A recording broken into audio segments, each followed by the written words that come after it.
bukan orangnya yang edan, tapi zamannya. Kemarin kan sempat ramai. Apa itu? Citayam Fashion Week. Ibu kok yang gitu cepat banget nangkapnya. Jangan-jangan ibu pernah tampil di sana kemarin. Masya Allah. Subhanallah. Bu, kenapa sampai di negeri Islam muncul dan kebobolan kita Jakarta, provinsi yang mayoritas muslim?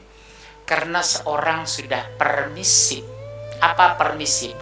Bebas dan kebebasan. Liberal dan liberalisme. Snoek Horgroner, ibu kenal Snoek Horgroner?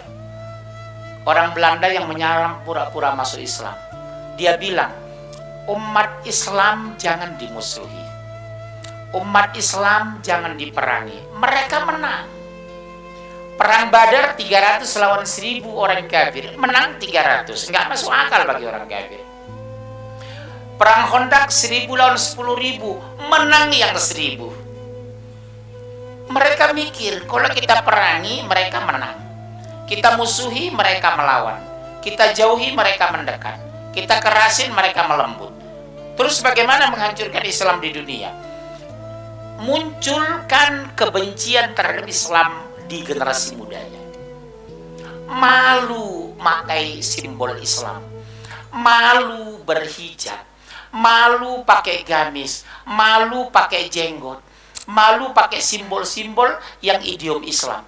Bikin rasa malu dengan agamanya. Terbukti nggak sekarang? Ini strategi grand design.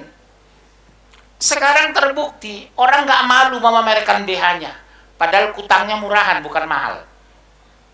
Dia tidak malu memamerkan pahanya, padahal korengan bukan mulus. Akibat apa? Mereka lebih bangga dengan Barat, westernization. You know westernization? Kebarat-baratan daripada memakai simbol Islam. Padahal saya ditentukan pakai jenggot, Bu. Kalau saya jalan-jalan ke luar negeri, kemana, ke Hong Kong, kemana-mana negeri non-Muslim, ketemu berpapasan. I'm sorry, mister. Are you Muslim? Yes. I'm Muslim. I'm from Germany. I'm from Jepang. I'm from Rusia. Rusia itu apa, Bu? Rusia. Saya dipeluk, Bu, kayak Teletubbies. Dari mana mereka lihat? Dari jenggot. Berdiri saya di pinggir jalan, orang berhenti. Mau kemana, Pak? Mau ke sana. Ayo ikut saya. Begitu masuk di mobilnya, saya tanya, Bapak kok mengajak saya? Kenapa Bapak begitu simpati ngajak saya? Karena saya lihat Bapak berjenggot, pasti seiman dengan saya. Karena saya juga berjenggot. Masya Allah. Di Hong Kong juga begitu. Berpapasan dengan orang di halte segala macam. Assalamualaikum, waalaikumsalam. Kaif haluk, alhamdulillah. Subhanallah. Dengan simbol orang simpati, dengan simbol orang bisa benci. Hebatnya simbol Islam itu. Ibu juga begitu, ke Jerman, ke Jepang, ke Tokyo, ke Osaka. Jangan malu berhijab. Di tengah jalan ibu berpapasan dengan orang Jerman. Mereka menyapa, Assalamualaikum. Kefahaluk, alhamdulillah. How are you this morning? Oh, fine. Okay, can you speak English? No smoking. Betul ya? Subhanallah. Nah, bagaimana mengantisipasi tergerusnya iman? Bagaimana mempertahankan iman? Islam punya solusi. Satu, bersahabat dengan orang soleh. Ibu lacak, siapa ibu-ibu yang jarang ngomongin orang lain? Ibu lacak, siapa ibu yang rajin ngajinya, tajwidnya benar? Ibu lacak, ibu-ibu nggak banyak uang tapi suka sedekah. Bisikkan kepadanya, jadikan aku sahabat ibu dunia akhirat ya. Kata Rasulullah, bersahabat dengan orang soleh dan soleha. Kita terpelihara, Bunda. Yang kedua, banyak membaca Al-Quran. Fabi'ayyi ala'i rabbikuma tukadziban. Nikmat Allah yang mana yang kamu dustakan? Umur 49 sudah punya rumah, punya mobil, punya AC, punya semua. Sementara orang 60 tahun belum tentu tidur di ruang AC. Alhamdulillah ya Allah, aku punya mobil 4. 2 rusak, 1 dipinjam, tinggal 1. Alhamdulillah rumahku besar ya Allah. Aku dulu merantau dari daerah tidak seperti ini ya Allah. Kalau bukan karena takdirmu mustahil aku punya rumah ya Allah. Biasanya apa? Muhasabah. Sekarang masuk kita refleksi tahun 2000, tahun 1448 Hijriah. Terjadi perdebatan hebat. Bagaimana membangun kalender Islam, dimulai penanggalannya. Zaman siapa, Bu, kalender Islam disusun? Umar bin Khattab. Iya, jawaban ibu benar, boleh pulang. Ya, nah, dibawa musyawarah lah sama Umar. Yahudi punya penanggalan sendiri, Buddha punya sendiri, Nasrani punya sendiri, itulah bulan Masehi, tahun Masehi. Kita belum punya penanggalan ini.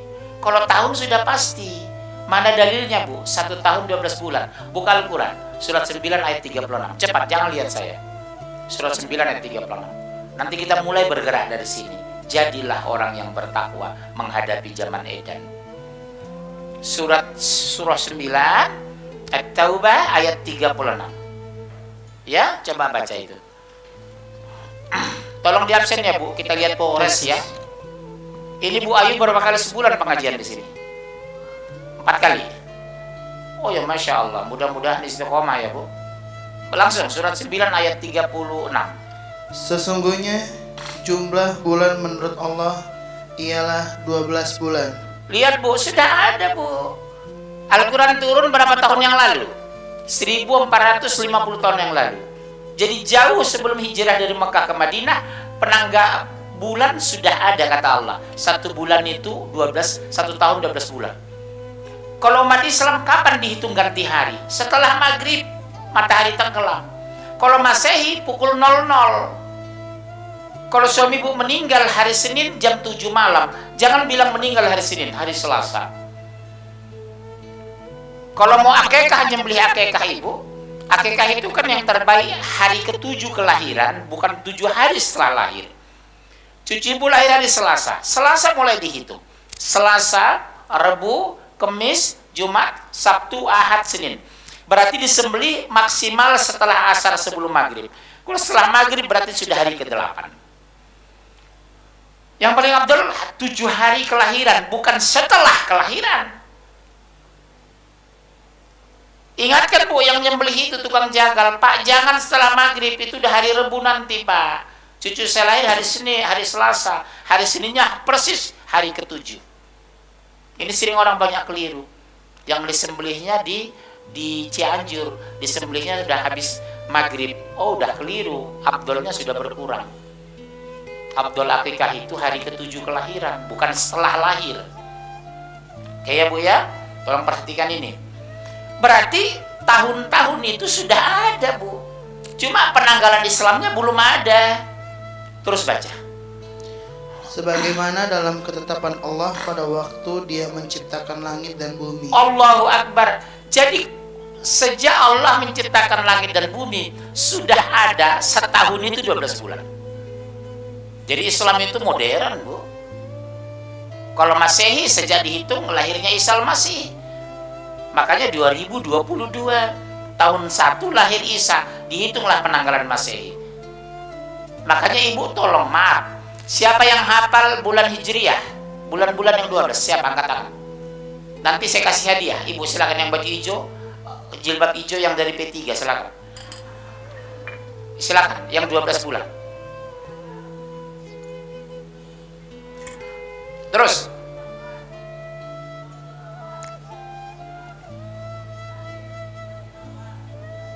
lompat satu itu. Muharram, Safar, Rabiul Awal, Rabiul Akhir, Jumadil Awal, Jumadil Akhir, Rajab, Sa'ban, Ramadan, Syawal, Dzulqa'dah, Dzulhijjah. Ibu belum bisa pulang, masih salah. Nyaris 90% generasi muda Islam, Bu Ayu, tidak hafal ini. Karena yang dimunculkan di kurikulum apa? Bulan Masehi. Tahun Masehi, Bu. Ini gawat kita ini. Yang benar Ahad atau Minggu? Sepekan atau seminggu? Cewek atau akhwat? Cowok atau Rizal? Thank you atau syukron? Afwan atau I'm sorry? Ini, Bu, yang kita robah. Hijrah menurut terminologi artinya berpindah. Tidak ada lagi pindah setelah pindah, kata Rasulullah. Hijrah tafsirnya 2. Yang pertama, pindah meninggalkan kebiasaan orang-orang fasik dan kafir. Makanya hijrah fisik dari Mekah ke Madinah. Di sana ngumpul orang fasik, orang munafik, segala macam di Mekah.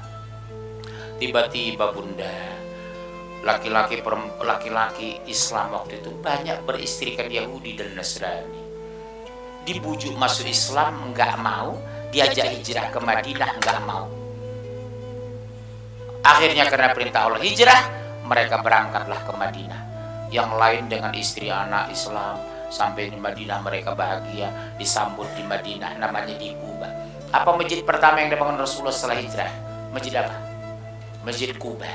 Itulah perbatasan antara Makkah Madinah sebelum masuk Masjid Nabawi. Betul? Aisyah bilang begini, Bunda, ya Rasulullah, kita kan tinggal di Madinah, kita nggak bisa umroh ya Rasulullah, padahal pahalanya besar. Sementara orang tinggal di Mekah mungkin bisa umroh ya Rasulullah. Luar biasa bijak Rasulullah itu. Ya Aisyah, barang siapa yang dari rumahnya bersuci kemudian berwudu, berangkat Masjid Kuba dan sholat sunnah, sholat di Masjid Kuba, pahalanya sama dengan pahala umroh. Kalau ibu 3 kali pernah sholat di Masjid Kuba, ibu 3 kali umroh.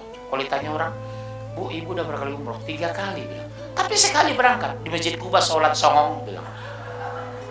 Iya Bu. Barang siapa yang dari rumahnya berwudu, kemudian sholat di Masjid Kuba, pahalanya sama dengan umroh.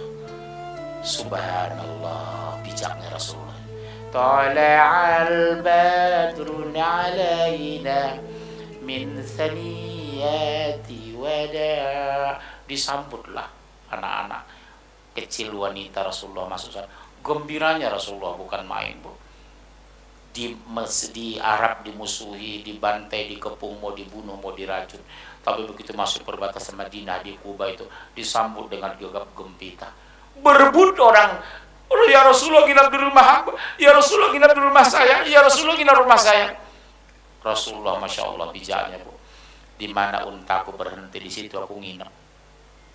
Unta nggak bisa direkayasa. Berhenti ya di situ Rasulullah nginap. Disambutlah beliau di sana. Itulah lagu itu.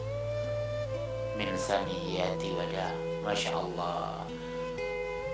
Disitulah awalnya dibangunnya masjid pertama Rasulullah hijrah, Masjid Kuba itu. Ibu kalau umroh haji kan dibawa ke sana kan? Sholat di sana ibu khusus, ya Allah, inilah masjid Rasulullah pertama setelah hijriah. Bayangkan Rasul di mimbar itu Rasulullah. Ibu kalau membayangkan sejarah ini, ibu paham sejarah, pasti menangis masuk ke masjid itu. Pernah tapak-tapak kaki Rasulullah ke sana, Bu. Jalan kaki, Bu, jalan, Bu. Dari Madinah ke sana. Rasulullah kalau ada masalah, Bu Ayu, itu dari Masjid Nabawi, jalan kaki ke sana, Bu. Saya bayangkan panas seperti kami kemarin, suhu 47 derajat. Rasulullah paling unta. Dulu kan belum ada busway, belum ada kan Bu zaman Rasulullah. Belum ada Grab. Iya, Bu. Belum ada dispenser. Allahu Akbar, ampuni kami ya Allah. Nah, terus ayat Di antaranya ada 4 bulan haram.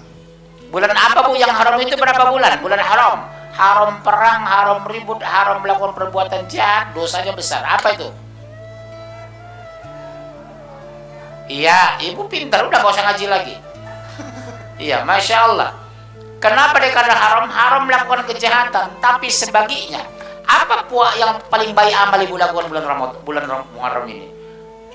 Saum, puasa. Tidak ada puasa terbanyak kata Rasulullah ba'da Ramadan kecuali bulan Muharram. Kenapa Bu? Karena bulan Muharram itu apa? Syahrullah, bulannya Allah. Enggak ada 11 bulan Rasul mengatakan itu syahrullah. 10 hari Ramadan apa? Muharram nanti itu harinya Allah. Jadi Rasulullah itu menganjurkan saum Muharram 10 Muharram. Apa kata sahabat? Ya Rasulullah, orang Yahudi berpuasa juga 10 Muharram. Orang Nasrani puasa juga ya Rasulullah. Oke lah kalau begitu.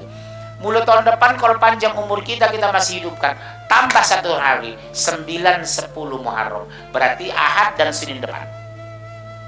Oleh Imam Ahmad bin Hanbal, seandainya terjadi kesalahan dalam perhitungan Muharram, boleh ditambah 11 Muharram. Jadi 3 hari, 9, 10, 11. Tapi sunnahnya yang diajarkan Rasulullah itu 9-10 Muharram. Kalau kita hitung Sabtu kemarin 1 Muharram, berarti hari Ahad dan Senin depan. Ingatkan suami ibu, anak ibu, nah besok puasa. Apa pahalanya Bu? Fadilahnya, manfaatnya. diampuni dosa kita setahun yang lalu. Subhanallah, 1 tahun Bu diampuni tanpa minta ampun. Apa kata Rasulullah? Kalau seandainya tahun depan kita masih dipanjangkan umur atau masih hidup, tambah 1 hari lagi, 9 dan 10 Muharram. Takdir berkata lain Bu, sebelum masuk Muharram tahun depan, Rasulullah pun diwafatkan. Itulah muncul haji wabah, haji perpisahan. Di saat Umar menangis. Subhanallah. Ya Bunda, jadi orang-orang beriman itu menapak kisah Rasulullah dan menauladaninya. Orang-orang fasik itu membenci kisah Rasulullah karena dia nggak suka menjaga kesucian diri. Dia takut dengan saum karena lapar. Dia takut dengan sholat karena menyita waktu. Dia takut berzakat karena takut miskin. Orang-orang beriman tidak seperti itu. Gembira menerima syariah, senang melaksanakan perintah karena dia tunduk patuh dekat. Innamal mu'minuna alladzina idza dzukirallahu wajilat qulubuhum. Sesungguhnya orang beriman itu disebut nama Allah bergetar hatinya. Dengar pengajian menyegerakannya. Melihat orang miskin gampang menyumbangnya. Melihat suami bawel dia tidak melawannya. Melihat dompet suaminya penuh tidak langsung memintanya. Beda dengan ibu-ibu. Dia bisa lihat suami dompet ada. Tunggu kapan suami pules. Subhanallah, operasi 2 jari. Allahu a'lam. Ibu di luar kalau sini saya yakin. Apa ini? Subhanallah, barakallah. Saya tidak meminta, sekedar mengingatkan aja tadi. Kan saya bilang bukan tolong belikan, enggak. Saya kan tidak, coba cek kalimat saya. Bu Ayu beliin kebab, enggak. Ada enggak kebab? Kan nanya doang saya. Subhanallah, barakallah ya. Mudah-mudahan Bu Ayu diberkahi Allah. Ya, saya nggak minta Bu, jujur, nggak ada yang minta saya. Tapi kalau diberikan, alhamdulillah, masya Allah. Baik, kita teruskan. Tahu nggak Bu, kita kembalikan ke hijrah dulu. Dari sana tahu nggak kita nanti menghadapi zaman edan itu? Apa Bu? Pindahlah suami-suami, ditinggalkanlah anak istri yang Yahudi Nasrani di Mekah. Dengan berat hati memang Bu. Harus berpisah dengan istri, dengan anak. Harta nggak boleh dibawa. Salah satu sahabat dibentak habis sama mereka. Jangan bawa hartamu, tinggalkan di sini. Tapi karena iman Bu, berangkat dengan hanya badan. Termasuk Abu Dzar Al-Ghifari. 480 km Bu jalan kaki Mekah Madinah. Biasanya mereka tempuh 3 bulan. Saya menangis Bu kalau dengar jejak itu Bu. 3 bulan minimal Bu Mekah Madinah. Suhu bisa 52 derajat. Makanya kita enak sekarang Bu. Mobil tinggal pakai, di rumah kita tidur pakai AC, Al-Quran standby. Rasulullah ke Gua Hiro Bu mengambil Al-Quran itu, turunnya Al-Quran itu. Iqra bismi rabbikal ladzi khalaq. Kita baca aja belum tentu mau. Ngaji aja masih ngerumpi. Menangislah Bu kita hari ini. Betapa beratnya Rasul memperjuangkan Al-Quran itu. Iya Bu. Begitu sampai di Madinah, makin tambah kesedihan mereka. Melihat yang lain bahagia dengan anak istri Bu di Madinah, ekonomi tumbuh dan bertumbuh, pasar Madinah berkembang, sementara istri anak mereka harta tinggal semua di Mekah. Turunlah ayat menghibur mereka. Surat At-Taghabun 64 14 sampai 16. Langsung At-Taghabun surat 64 14 sampai 16. Ya ayyuhalladzina amanu, hai orang-orang beriman, sesungguhnya di antara istri-istrimu dan anak-anakmu ada yang menjadi musuh bagimu. Surah 64 14 sampai 16 baca. 64 pelan-pelan ya. Udah ketemu Ibu sebentar apaan? Ibu-ibu masih cari. At-Taghabun 64 ayat 14 15 16. Udah ibu-ibu Bunda udah ketemu? Oke, langsung 14.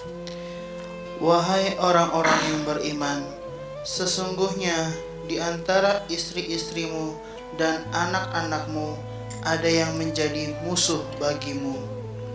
Dengar Bu, karena mereka tadi sedih meninggalkan anak istri, berpisah dengan anak istri ada yang Yahudi dan Nasrani. Di Madinah mereka sedih. Allah turunkan ayat ini, namanya asbabun nuzul, sebab-sebab turun ayat ini.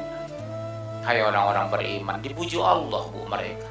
Sesungguhnya di antara istri-istrimu, anak-anakmu ada yang musuh bagimu. Enggak usah sedih lah, mereka kan kafir kata Allah. Ibu juga begitu ya Bunda ya. Anak ibu melawan, kena narkoba, tugas ibu menasihati. Kedua mendoakan, yang ketiga tawakal. Ya Allah, Bolak-baliklah hati anakku ya Allah untuk kembali ke jalan yang benar ya Allah. Hanya Engkau yang bisa bolak-balik hatinya ya Rob. Ibu jangan sedih berlebihan, terganggu ibadah ibu. Kenyamanan ibu sholat terganggu nanti. Ibu biasakan bisa memilih dan memilah kasus. Jam sholat jangan terganggu kasus. Mau tidur jangan pikirin kasus. Jam tidur ya tidur, jam sholat ya sholat. Jangan terusik ketaatan ibu karena suami ibu tidak sholat. Jangan terganggu khusyuknya ibu berzikir karena anak-anak narkoba.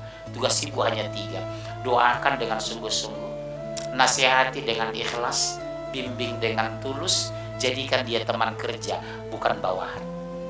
Nah, walaupun kamu kena narkoba, mama bangga sama kamu nak. Kamu masih pulang ke rumah nak, tinggalkan ya nak. Kamu buah hati mama nak. 9 air keluar dari tubuh mama dulu. Air darah, air keduban, air keringat, air mata, dan air liur. Mama tetap mencintaimu nak, walaupun kamu kena narkoba. Jangan dia buat bahan kebencian, tapi bikin dia simpati sama ibu. Coba lihat halusnya Allah membujuk laki-laki tadi. Hai orang-orang beriman, kata Allah, di antara istri-istrimu ada yang menjadi musuh. Gak usah kecil hati lah, nanti diganti di Madinah. Gak usah putus asa lah, di Madinah banyak wanita muslimah yang taat daripada dengan orang Yahudi dan Nasrani. Ini cara Allah membujuk kita, Bu. Ada menjadi musuh bagimu.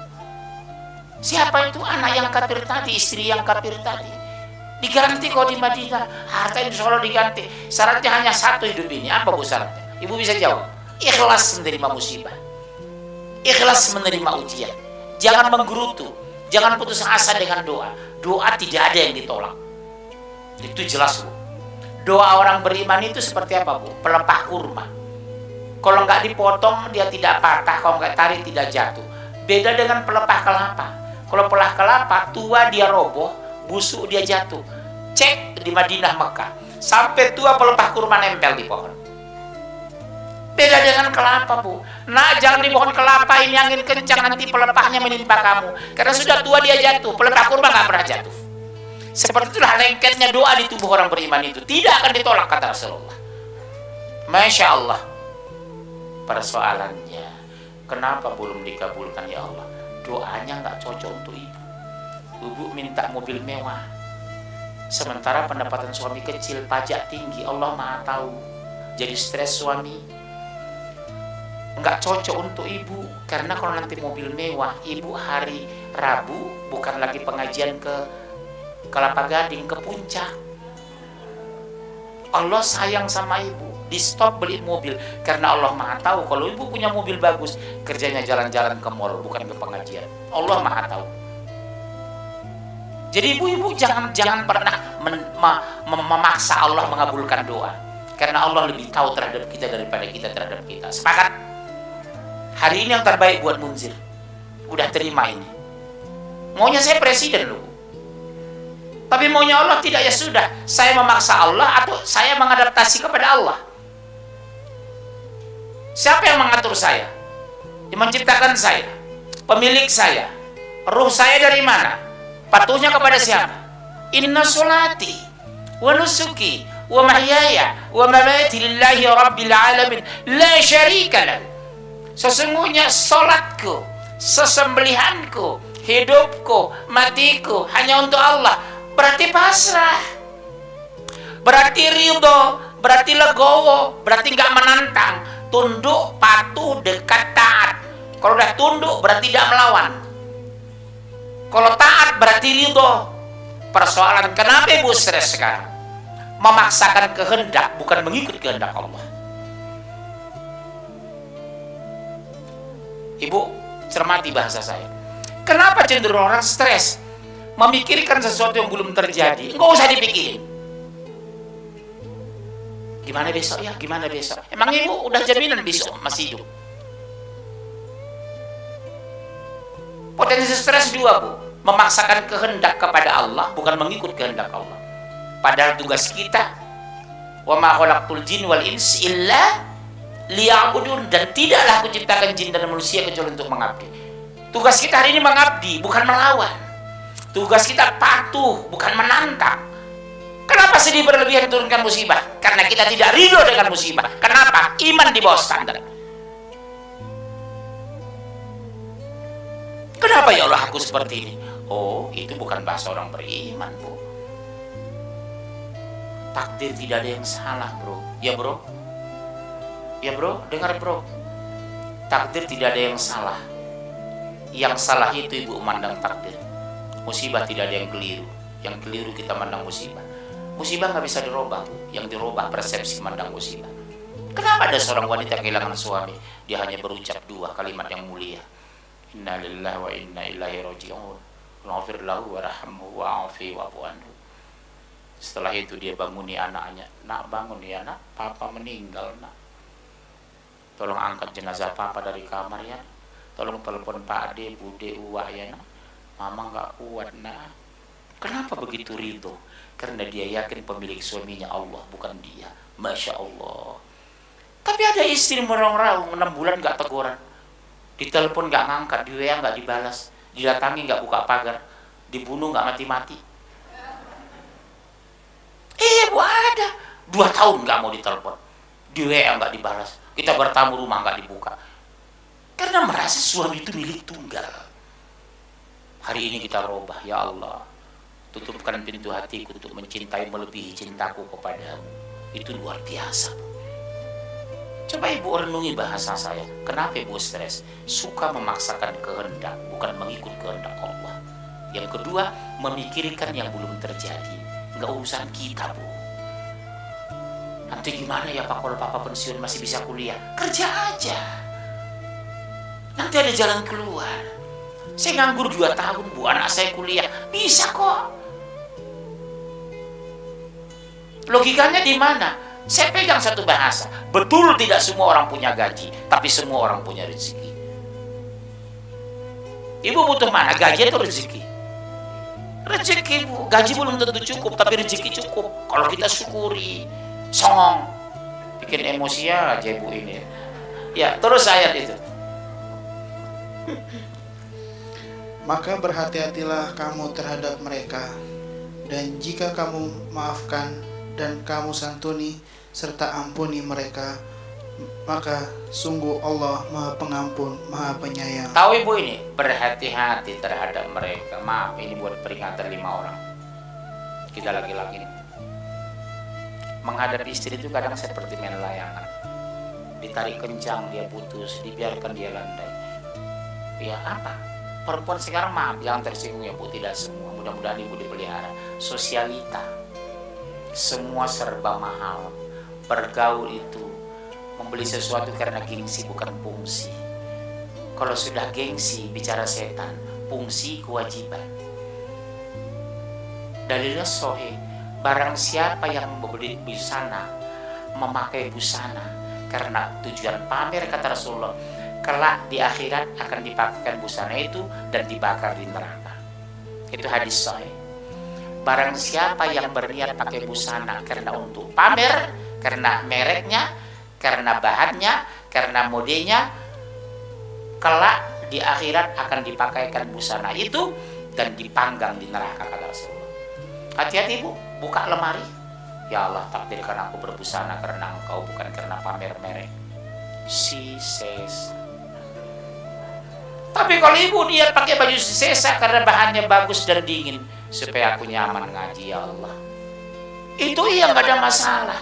Tapi ketika ibu terlambat ngaji setengah jam karena bajunya 120 di kamar, kebanyakan milih, oh ini nanti sudah pernah Ustaz Munjir. Emang saya lihat baju ibu? No, gak urusan saya. Ibu jangan GR pakai baju mahal depan saya. Intinya hanya apa? Menutup aurat. Pertama, tidak tipis, tidak transparan, tidak ketat. Itu persyaratan.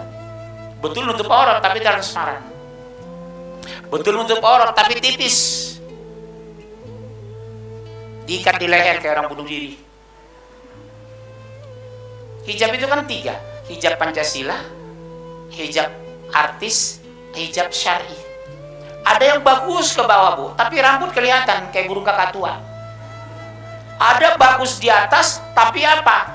Bawahnya terbuka, jadi setan.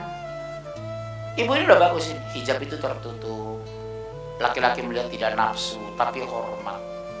Tapi kalau terbuka dada kemana-mana, ibu apa bedanya dengan di luar sana? Itulah berbusana tapi telanjang, kata Rasulullah. Tipis, transparan, ketat. Dia jangan ya bu ya, biar mereka di luar. Kita jangan mau, karena insya Allah ibu calon surga. Ibu bangga nggak kita bisa reuni di surga? Ketemu di surga Firdaus, subhanallah. Saya ketemu di Mekah aja dengan Ustadz, teman-teman saya menangis bu, berpelukan itu. Ustadz Munjir ya, iya. Bapak siapa? Saya dari Kalimantan Ustadz. Saya memang belum pernah bertemu, nonton YouTube antum, masya Allah. Saya bayangkan Bu Ayu, begitulah insya Allah kita besok di padang mahsyar. Ibu yang mana? Yang sering nyender Pak Mundir. Oh gitu. Iya, kelihatan besok. Yang nyender, yang datang terlambat. Oh ibu ya. Pantas terlambat masuk surga. Yang lain sudah di surga 16.000 tahun. Ibu baru kucuk. Kemana selama ini? Saya sering nyender bu waktu pengajian. Insya Allah. Subhanallah. Ya. Allah hibur, jangan kecil hati. Istri kamu itu kafir bro. Jangan kecil hati, kamu kemiskinan di dunia, di akhirat kulebihkan. Jangan kecil hati Munzir, kamu sakit-sakitan. Gak habis-habis penyakit saya. Sehat ini, kena sakit sana, sembuhin sana. Besok dimasukkan kelompok apa orang yang sabar itu? Dimiskinkan seumur hidup, dapat musibah terus menerus, sakit tidak sembuh-sembuh. Apa namanya bu di padang mahsyar? Ahlul musibah. Tender gak menang, buka warung gak laku, difitnah tidak marah, doa belum dikabulkan tidak putus asa.